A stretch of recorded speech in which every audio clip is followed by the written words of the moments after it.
Welcome back for another video. Who are the best players to buy for Gameweek 21? It's a really short turnaround this week, so players to buy is out a day earlier than usual. Tomorrow is going to be team selection and the experts before the Tuesday deadline. So goalkeepers first, and top of the table for Gameweek 21 is Pickford. He's on 4.0 points as Everton host Wolves. Have Wolves turned a corner though, or is it just a West Ham asterisk? Everton's long-term fixtures do look great though either way. After Wolves home they've got Villa away, which obviously won't be easy, but then it's Leeds home, Brighton, Fulham, Bournemouth, Man United, Newcastle, Burnley. Though something that's worth weighing up is whether he's worth the 5.6 million when only Raya and Donnarumma cost more, when you've got Tarkowski for 5.6 mil as well, who's got the DEFCON potential and that chance of a goal involvement for the same price. If I was buying any keeper this week, I think it'd actually be Sanchez. Chelsea have got the best fixtures in the league for a while.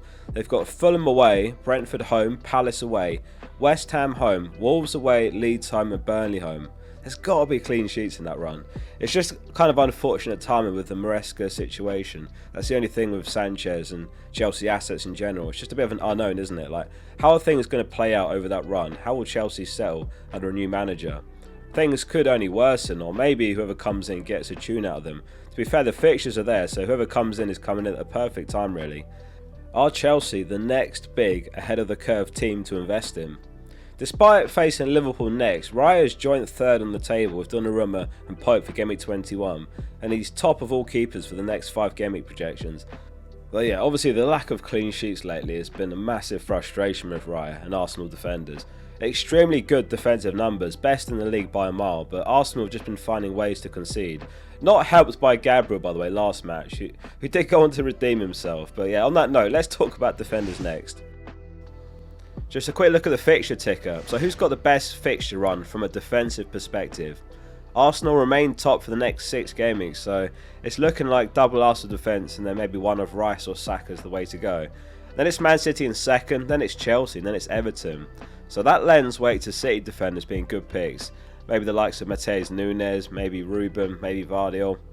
Then maybe Sanchez or Chalobah from a Chelsea perspective. And then obviously from Everton it's Pickford or Tarkowski. Palace are actually 5th here, which surprised me. I think the one player that I'd love to get back in my team is Munoz as soon as he returns from that knee injury. He's out still for probably a couple more weeks and then he'll be back in the team. Newcastle have got a couple of good options as well. Hall and Chow, my favourite of the defenders. Pope back in the team as well now, of course, so he is 5.1 million. Sanchez just looks better here. So Gabriel lays it off to Evan Nilsson, who puts the ball in an open Arsenal net, clean sheet wiped, only to score at the other end a few minutes later to make it goals in back-to-back games since his return from injury. He's got as many league goals as Pedro Neto with 20. Gabriel becomes the first defender to pass 100 points, despite only 13 of 20 possible starts. He's 4th on the table this week facing Liverpool home. Given the fixture, I don't think he's a must-own by any means, but if you're a fed-up non-owner and you just want him for the peace of mind, then fair enough. I'm kind of almost there myself. I think I might wait one more week and then buy in Gameweek 22. It's Tarkowski who's top in the table this week. He's on 4.9 points, and then it's Collins, and then it's Chow. Newcastle are starting to get some of their injury absentees back, and he looks fantastic for exactly 5 million. They've got Leeds home, Wolves away, so the next 2 fixtures as well. Man City are home to Brighton, which is another notable fixture. Vardiol got a rest back in Gameweek 8 and he went on a run of 10 consecutive starts straight after that. He's had another rest against Sunderland. Could he be in line for a set and forget run for a while? It seems like Matheus Nunes, Ruben Diaz and Vardiol are the better 3 Man City defenders. O'Reilly a bit of a question mark. Matheus the cheapest of the 3 as well, and I think arguably the best one. He's looking really assured in right back now. As far as the cheaper guys, 4.5 million and under, I think Mukiele is probably the standout. He's top of all 4.5 mil or cheaper defenders for the next 5 game weeks, 17.7 points. Van den Berg's on 16.3, but I think his spot in the starting 11 is a little bit iffy right now, given Aya's form, plus Collins in the picture. If you can stretch to 4.8 mil, Cash looks great. He's extremely attacking. We were talking about him on the deadline stream. He got an assist as well last game, so a solid 5-pointer despite conceding last match. And if you look at Villa's fixtures, they're basically all pretty good fixtures long term, especially the home fixtures. Their run of home fixtures are Everton, Brentford, Brighton, Leeds, plus they've got the likes of Palace and Wolves away in that run. Midfielders next, and Rice just became the second top scoring player in the game after a brace and DEFCON against Bournemouth. 119 points he's on now, leapfrogging Semenyo's 114 points. He's on 4.3 projected points against Liverpool, so he doesn't make the table this week. Don't get me wrong, it's a fantastic pick, but it's arguably not a pressing move despite his form and last game week score. Much like Gabriel really, given the fixture, Liverpool next. That was his first ever brace in the Premier League on what was his 296th appearance in the competition. Saka was benched that game as well, so he's had his rest and he'll have a good run of starts from now on, and he can be rested in cup competitions coming up as well if need be. The schedule's about to get easier.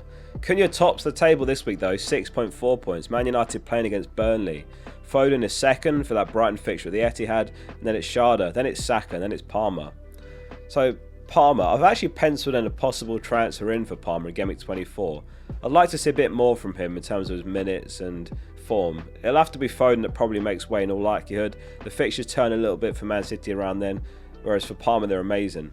I think probably Ekatike might have to make way as well, because Bruno's another one that I'd like to bring in Gameweek 24 onwards when their fixtures turn. All the more reason though to try and get a few transfers banked if you can, if possible. They could be crucial for that Gameweek 24 fixture swing for both Man United and Chelsea. Being a week or two late could prove costly. We're waiting to hear if Semenyo is going to play the next match or if he's going to be gone by then. Iriola was very straightforward in his press conference when he was asked. He was saying that he will play against Arsenal, and he did. And if he gives the same answer for Gameweek 21, then you can do a lot worse than playing Semenyo home to Spurs if you still got him. It could even be a send-off game.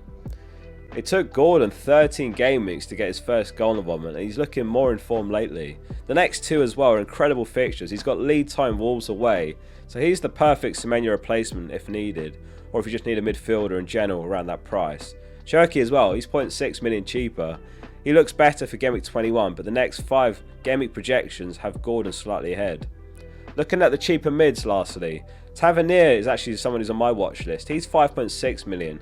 Once Semenyo goes, he'll likely play on the wing again. He's been filling in deeper in centre mid because of his few absentees there, but he's going to have possible pen share plus some set pieces, and there's an amazing fixture run for Bournemouth from Gameweek 24. Minte wasn't in Brighton's squad last match at all. He was unable to recover from the knock he picked up a couple of games ago. And Paquetá, another one who also missed out on West Ham's loss to Wolves. The only two teams that we're not going to get a pre-deadline press conference from are Arsenal and Liverpool because they play on Thursday. So all those other doubts and flag players we should get updates from on Tuesday before the evening deadline. So who's got the best fixtures from an attacking perspective? I can't stress the importance of looking at fixtures from two perspectives, offensively and defensively, to guide what you're doing. Like some teams can be great defences and bad attacks or vice versa. So FPL's standard fixture colours aren't really the best barometer. They can be a useful guide, but you definitely want to look things in a more granular way to make the best possible decisions. The screenshots from the tool on fpl.page, and that uses 11FI's projections for that more granular view. It's 77p a week if you want to give it a try. Man City lead for projected goals. They're on 12.5 over the next 6 game weeks, and then it's Arsenal, then it's Chelsea close behind, then it's Liverpool. Liverpool actually look great after that Arsenal game's gone as well, so it might not be wisest to let the likes of Zoboslai and Ekatike go. Newcastle make the top 5 as well. For me, it's just Gordon who's the standout there.